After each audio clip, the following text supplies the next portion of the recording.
Halo para pendengar, gue baru aja nih nonton anime Laidale atau mungkin Laidel ya. Cuma gue sebut Laidale aja lah beberapa kali buat nyari detail kecil. Dan di konten ini gue bakal ngomongin pendapat gue soal anime ini.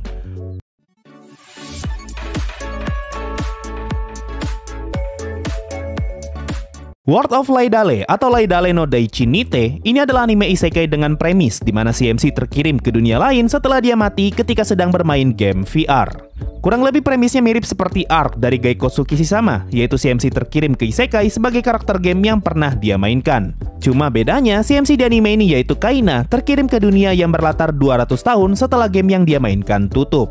Kalau kalian cek di MyAnimeList, anime Laidale mendapatkan angka cantik yaitu rating 6,9, sementara Gaikotsu Kishisama mendapatkan rating 7,2. Kalau kita ngomongin angka, Gaikotsu Kishisama tentu mempunyai rating lebih tinggi daripada anime Laidale. Tapi buat gue pribadi, Laidale jauh lebih asik untuk ditonton daripada Gaikotsu Kishisama. Memang kalau kita ngomongin soal gambar, anime Laidale masih kalah dengan gambarnya Gaikotsu. Karena secara keseluruhan, gambarnya Laidale terbilang biasa aja untuk anime zaman sekarang. Cuma kalau ngomongin gambar, asalkan gambarnya nggak seampas X-Arms, animenya masih terbilang enak untuk ditonton. Hanya saja jangan berharap gambar super realistis dari tipe anime semacam ini. Kalau kalian tahu anime isekai yang rilis tahun lalu yaitu Kuma Kuma Bear, anime ini punya feel cerita yang mirip dengan anime itu, meskipun visualnya tidak semanis anime Kuma Kuma Bear. Jadi, kalau kalian suka nontonin anime isekai dengan MC cewek dan cerita yang ringan, gue yakin kalian bakalan suka dengan anime ini.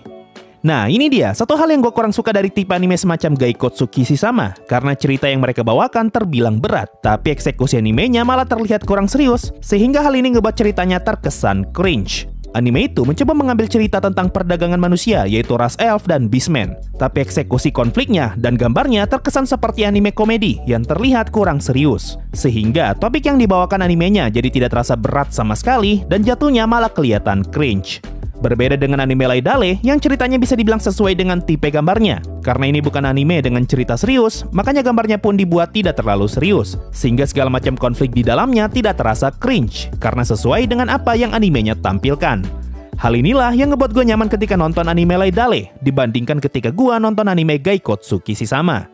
Apalagi di anime Laidale bisa dibilang sangat minim scene ecchi, tidak seperti Gaikotsu Kishisama yang bahkan episode satunya dimulai dari scene ecchi. Meskipun memang ada satu episode di anime Laidale yang isinya fanservice.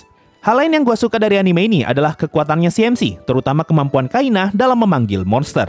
Padahal anime ini tuh nggak punya embel-embel summoner, contohnya seperti anime Black Summoner. Tapi jumlah monster yang disummon Kaina jauh lebih banyak dan lebih variatif daripada Kevin di anime Black Summoner. Sehingga kesan Kaina sebagai seorang summoner sangatlah terasa meskipun memang kelasnya Kaina bukanlah summoner.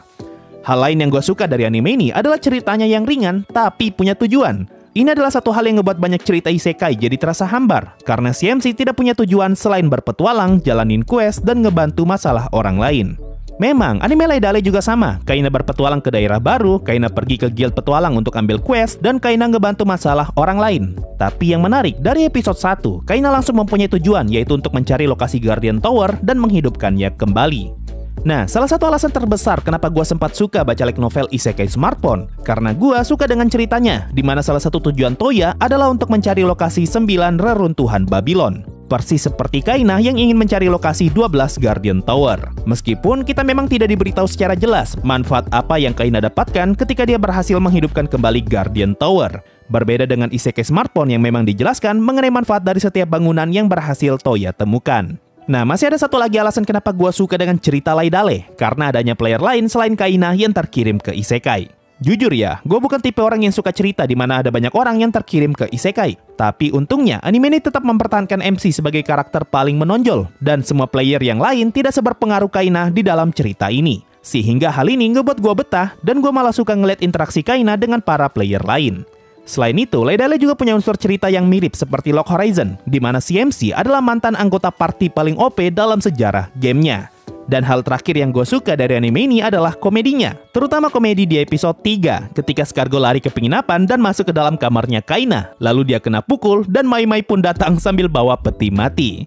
Gue ketawa pecah waktu pertama kali nonton bagian ini, karena komedinya betul-betul dibuat lebay dan terlihat pas di mata gue. Mulai dari musik yang heboh dan visual super lebay ketika Scargo lari. Apalagi Scargo larinya tuh sambil nembus-nembus tembok, lalu Mai Mai datang sambil bawa peti dan ditemani dengan musik yang kayak cuma numpang lewat. Bener-bener kombinasi mematikan untuk scene komedi. Walaupun sepanjang gua nonton anime ini sampai 2 kali, gua hanya ketawa di episode itu doang. Selebihnya sih gua nggak ketawa di scene dan episode lain, cuma gua menikmati animenya. Nah itu tadi pendapat gua soal anime Lai Dale no Daichi Nite atau World of Lai Dale, sebuah anime isekai yang menurut gua sangat asik untuk ditonton. Kalau saja nanti gua buat tier list Isekai of the Year ya, gua pasti akan naruh Lai Dale di atas Gaikotsu Kishisama, karena gua sangat menikmati pengalaman ketika nonton anime ini dan ceritanya jauh lebih menarik daripada Gaikotsu Kishisama yang terkesan terlalu biasa. Kalau menurut kalian gimana nih? Apa yang kalian rasakan ketika nonton anime Lai Dale? Apa kalian orang yang suka tipe cerita seperti ini? Atau kalian justru lebih suka tipe isekai seperti Gaikotsu Kishisama? Coba komen di bawah. Mungkin itu saja untuk video kali ini. Makasih semua yang sudah mendengarkan. Dan bye-bye.